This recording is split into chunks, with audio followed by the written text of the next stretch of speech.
Okay, here we go. My name is Travis Neville. This is the Travis Neville Podcast. I wrote this book called The Jossman Method. You can get it all kinds of different places. Amazon, Audible, you name it, wherever you want it, it's out there. Actually, speaking of the book, I think I mentioned I'm working on another book. I'm working on a second one. It's going to be about, like I said, this one is how to get out of the hole, and the next one is going to be how to get to the top of the mountain, how to get all the way up. And so I'm excited about that. I've been, it's going to be a different process. Like this one, I just sat down and I wrote it in like 3 weeks. Like I didn't have to do a whole lot of research, but I want to add a whole lot more research into the new one. It's just because I feel like that adds credibility. I don't want to just be this dude saying shit. And you should believe me just because I'm some dude. You know what I mean? So I'm trying to get some a little bit more research in there. Like I said, it's been 2 weeks I've been working on it. I'm at like 15,000 words. That's not bad. I'll probably, so I think this one was around 40, or maybe less than that. I don't remember. Anyway, we'll see. It's going all right. And as sometimes I want to, the podcast and the book are going to have to go hand in hand. Actually, the book is going to be a lot closer to the podcast than this one was. But to that end, I like to, a lot of times on my podcast, I'm going to kind of be working out ideas of how I want a chapter to go. And I think that's what I want to do today. I kind of got stuck on this concept I was working on of, I don't know, I can't find an adjective to describe it, but keep your mouth shut and work hard. I feel like that's a trait of a successful dude. Just don't whine about stuff, you know what I mean? Work hard, be diligent, and shut up about it, which is becoming very uncommon. People seem to want to kind of complain a lot more than at least we did when I was younger, I suppose. And I guess, ironically, I'm complaining about that, so, have fun with that part. But so I got kind of stuck on that, so I moved to this other topic, this word builder. And one of the things I'm figuring out as I write this book is that I want my show here to be a little bit more on mission. I want it to be, and with some conversations with some smart people, that this is the outcome I'm coming to. Without a full-on mission, like, hey, this is what I'm trying to do, it's easy to get off task, just like anything else. Like if you have a list of things to do for the day, or a goal for the week, or some things that you want to get accomplished this month, it's easy to get off task from that. You know what I mean? So my mission statement, the reason I'm doing all this stuff is very simply to help dudes be better at being dudes, to help dudes be more doodly, more manly, and in the most positive connotation of that term, to remember what being a man used to be and kind of add some of that back into your life. It's going to make you feel a lot more fulfilled. It's going to make you more successful in every facet. And, it's good shit. You need to know how to do that. Guys, I've talked about this. They learn how to be men socially. They watch other men. They listen to other men. As you're a kid, you're watching your dad, you're watching your uncles, you're watching your big brother, whatever it is. And you're figuring out, all right, this is what I'm supposed to be doing. Women don't work that way. They're a lot more biological. They just are going to be mothers and all that stuff. It just comes from within them. They don't really have to watch too much. But guys do. They've got to watch that stuff. And I want to be one of those sources. I want to be a source that you can look to make sure you're checking the boxes that are going to keep you happiest. So to that end, building. I want to build. That's my thing. My whole life is that. I'll go through that with you here today. First, some of the more basic things. You guys know I work in the construction industry, which is actually fucking building shit. I'm heading up on Sunday. I'm recording this on Saturday. It'll come out Monday morning, right? Of course. Heading up for a few days back to my cabin, and I've got a few small jobs to do to kind of wrap things up for the summer, and then I'll from that point forward, my trips up north will be just for fun. I mean, I have fun when I'm up there anyway, but building for me, to actually physically do a thing is incredibly rewarding. Like like, I built my cabin myself, and I'll throw some pictures up here for you so you guys can see it. But everything you see there, I did it. And I've had some help from friends over the years for sure, especially on the more detailed stuff. And but I mean, it's probably the thing I'm most proud of as far as things go. Very proud of that. I started that when I was in my 20s still. I think it was 2005.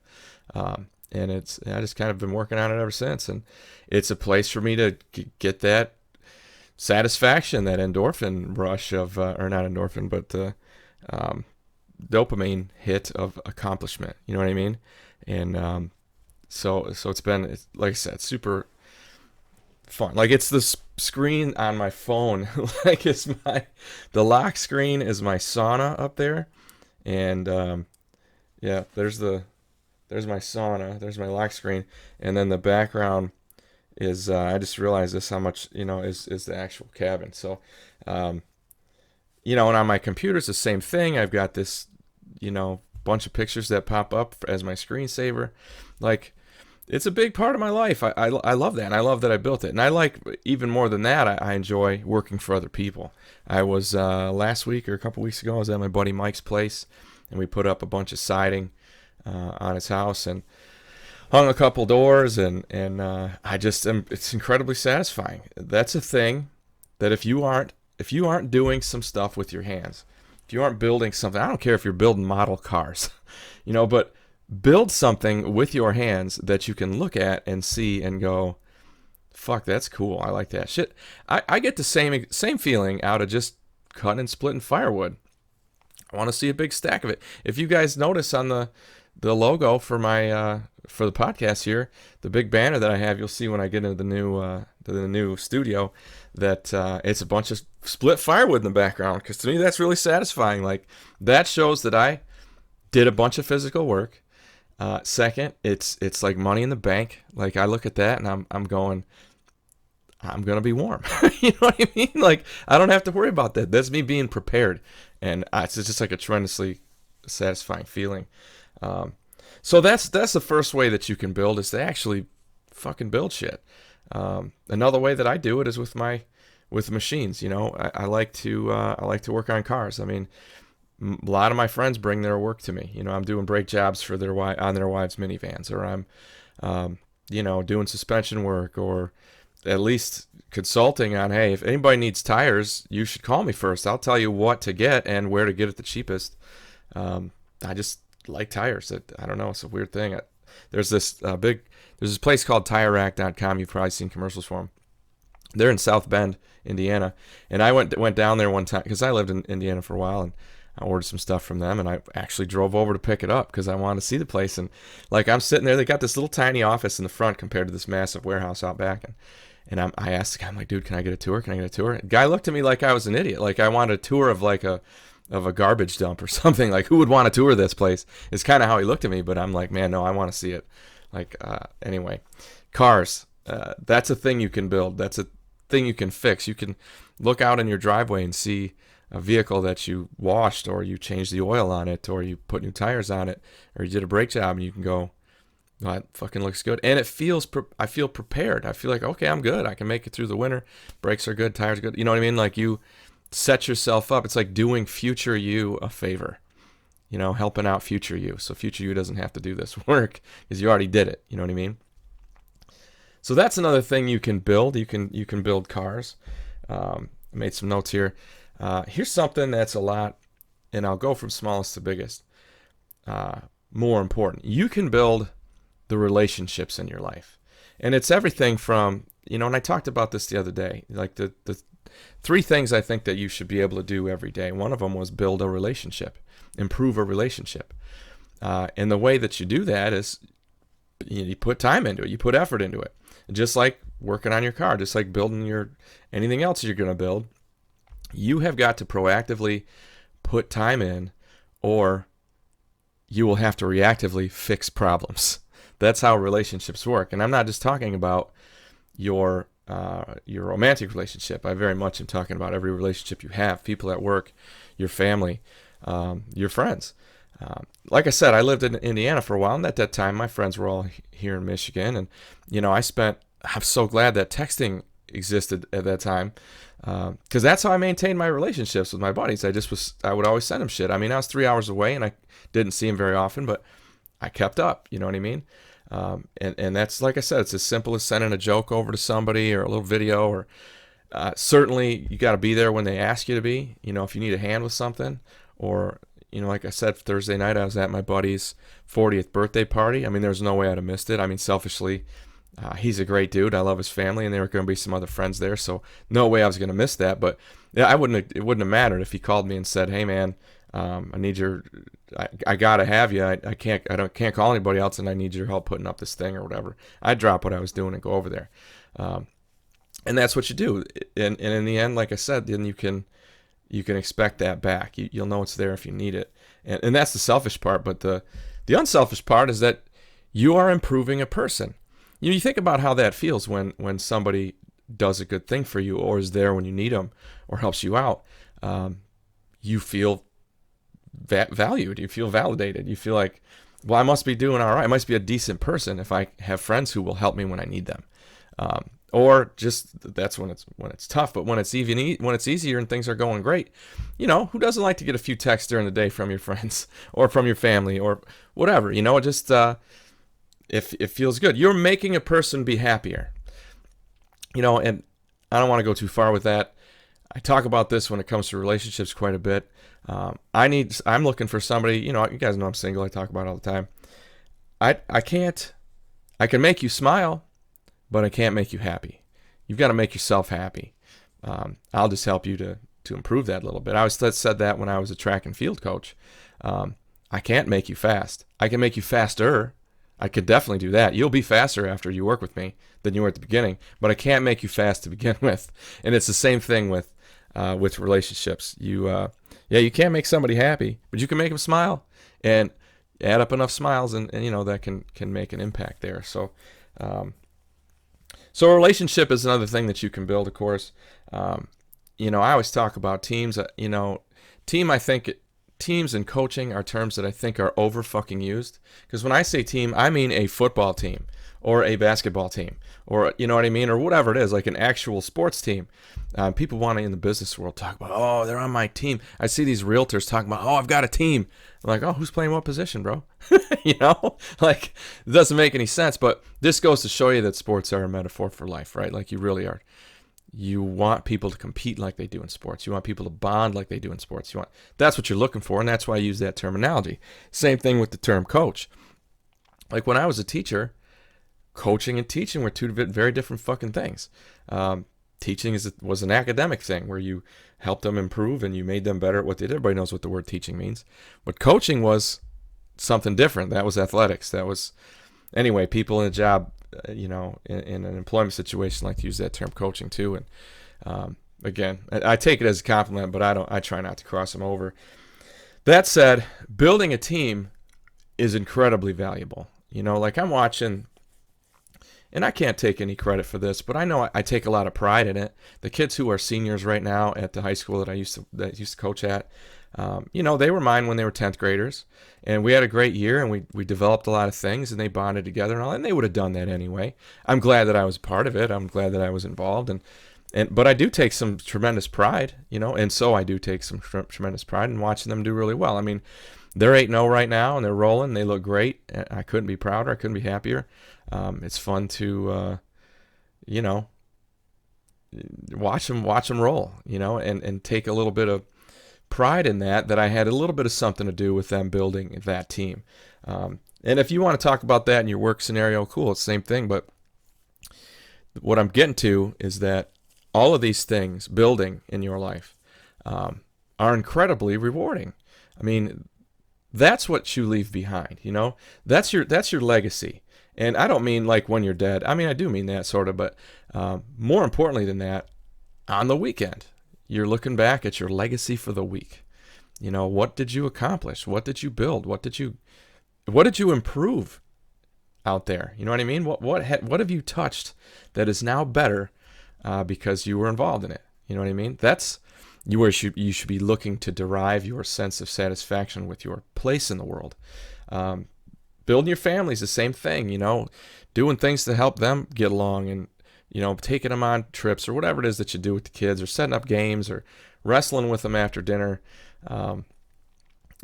Building your relationship with your wife so that you are a better team for your kids. I mean, there's lots of ways in your life that you can build rather than tear down. And the reason that this has popped into my head, I maybe should have talked about this earlier, is as I was talking about that, the chapter about keeping your mouth shut and working hard, I was thinking about this race to the bottom that I happen to see. I mean, and most of it's just on the fucking internet.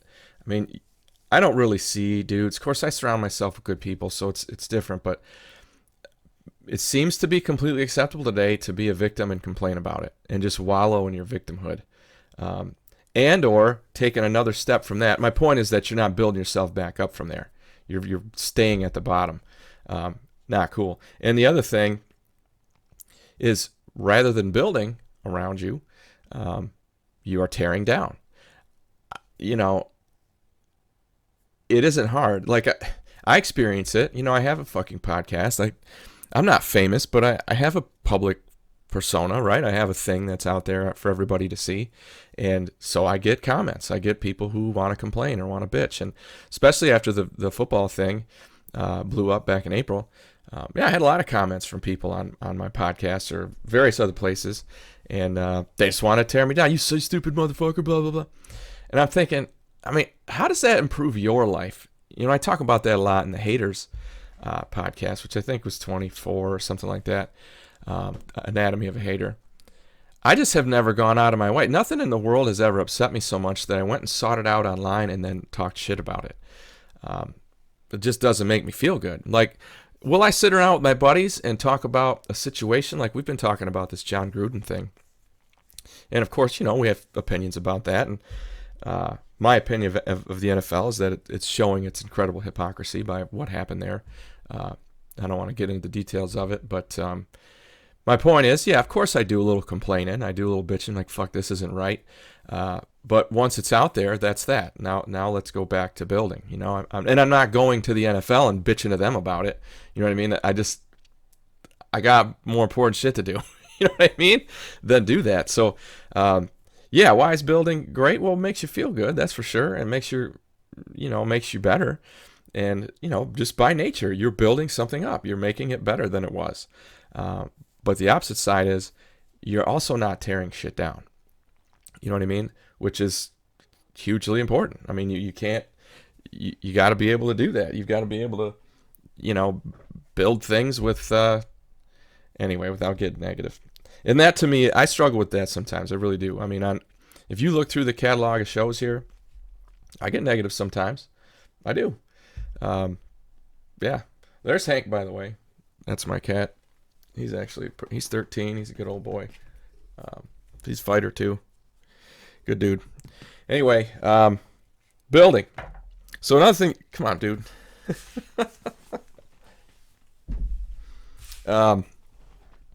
You can build your community, and you can do that by being involved in some parts of it. You can, like I used to coach, and that's a way to make your community around you better, make it stronger. You can volunteer in lots of other ways too. You can, you choose what you like doing. I mean, I got a chapter in the book on volunteering, and I talk about all the upsides of it and how it helps you. And here's the thing: as you do that, you're building the world. You're making the world better. And I think a lot of times when people hear that term, oh, we got to make the world a better place, they're biting off more than they can chew. All right, and see if you guys can follow my logic here.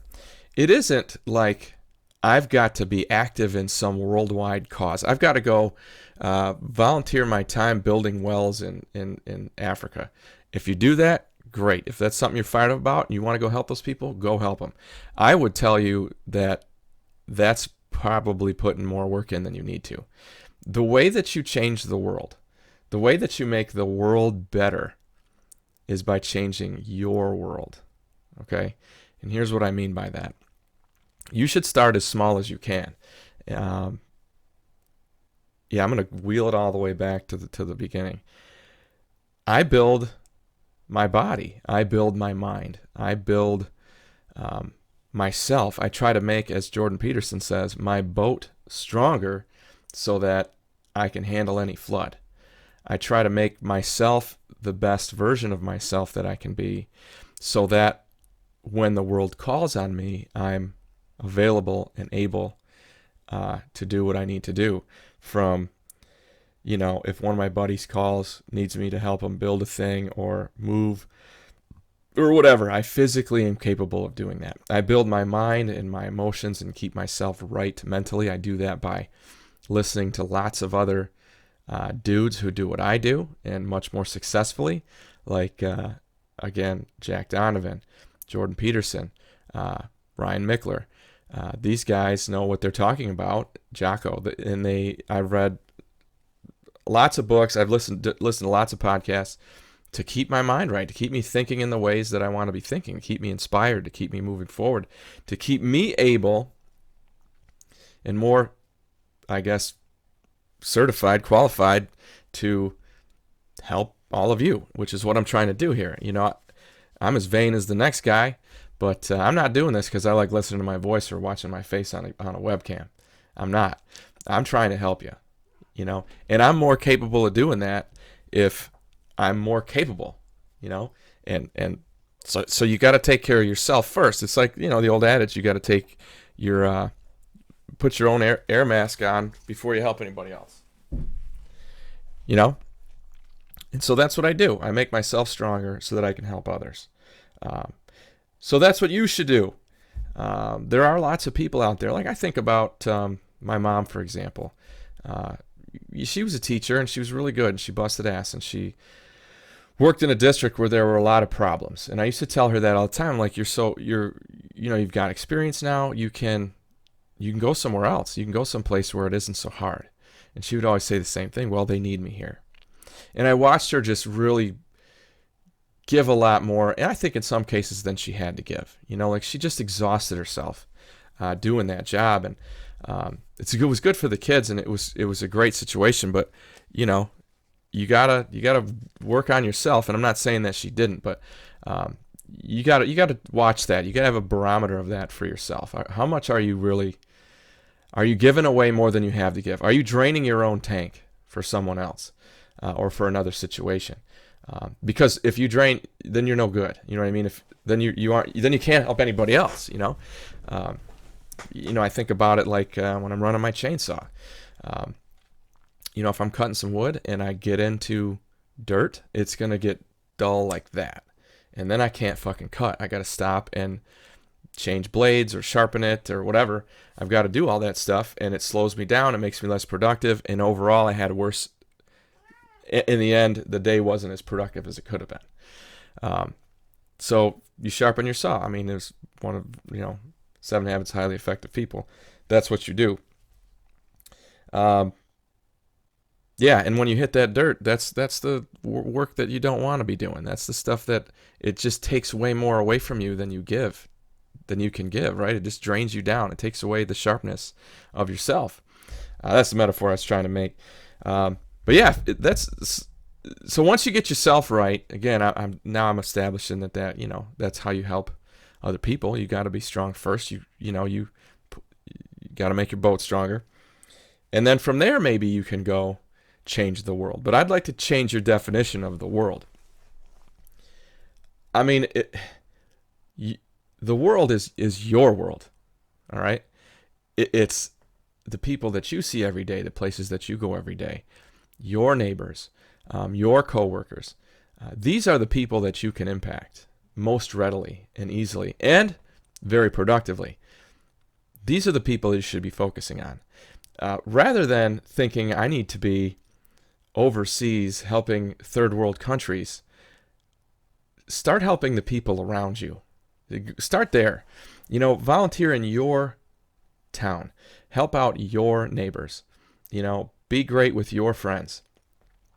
Throw get-togethers. Get things positive. If somebody needs help them. If you see, saw this lady I was filming Friday night, and this lady's walking up. It was raining real hard. This lady's walking up the steps in the bleachers, and she dropped her umbrella, and then she dropped some other stuff, and she was really struggling with it. So I stopped what I was doing, walked down there and helped her pick some shit up. And I mean, that's kind of a cliche answer, but made her life better, and she smiled. She's like, it wasn't just that, oh, I got helped. It wasn't that. There's a bigger message there. There's, you know what? There really are good people in the world. Things really aren't too bad. You never know when that little bit of positive is going to make a big difference. You never know. But that's how you change the world. You change your world. Because as you help those people around you, then they're going to help the people around them, and it's going to continue to improve. It's going to continue to move in the right direction, which is what you're shooting for. Hank, buddy, you're driving me nuts, pal. There you go. Go do something. Go kill some moles. There's a mole in the yard. Go get his ass. So that's it. You take your time. You look around. You figure out, I got to build me first. I got to get myself where I need to be, and then I'll go help other people. Because again, you're no good to anyone else. It's this whole phrase that you can't love anyone else until you love yourself. And, that's a big thing. That's a lot of things to think about. But build yourself up first. Get yourself where you want to be. And then go out and help others. And again, and that's what, like I said, the first book was about building yourself back up. Getting the hell back out. Getting out of the hole. Getting yourself back to even with the world. And then from there, you can go kick some ass. You can go handle things outside of you. That's it. I mean, it takes, courage is the wrong word, but it takes some fortitude to go, all right, well, I've got this thing going on with me. I know I'm still not over my act. So I know I have these issues from childhood that I need to deal with.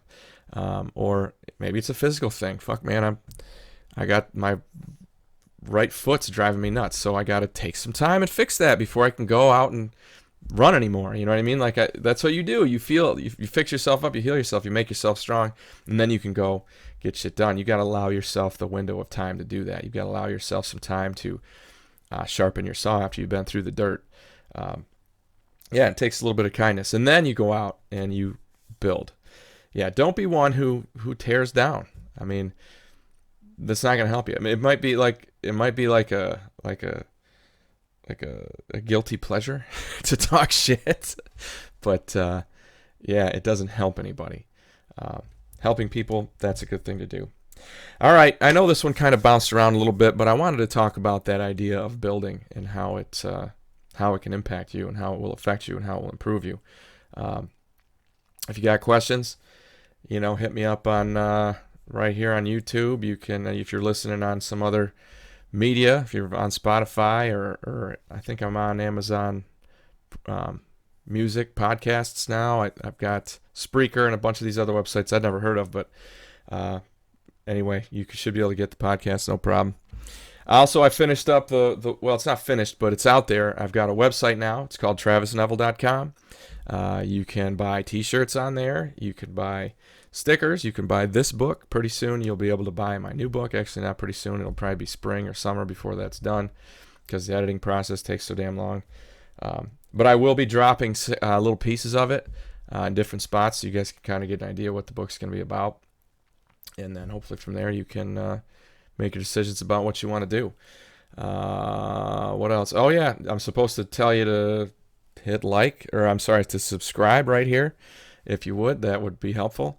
And if you can, like I said, check out the new website, travisneville.com. You can buy some shit on there if you want to. I will. And the way it works is this: I'll see the order. You want stickers? I got a ton of them. I'll just stick them in an envelope and send them to you. And then t-shirts, the same thing. I got a big box of them back there. Big box of books as well. So don't hesitate. Also, I'd love your feedback. You see the website and you think it's stupid or it's silly or, oh, you should add this or you should add that. Let me know. I'm no tech whiz. Not good at marketing, not good at tech. Two things that you're supposed to be good at if you're going to do this shit that I'm trying to do. And I'm still working on that, bumbling around and getting better. But again, I'm Travis Neville. This is the Travis Neville Podcast. I wrote this book called The Jossman Method. You can get it anywhere. I hope that in some way today's show helps you to get your shit together. Have a great week.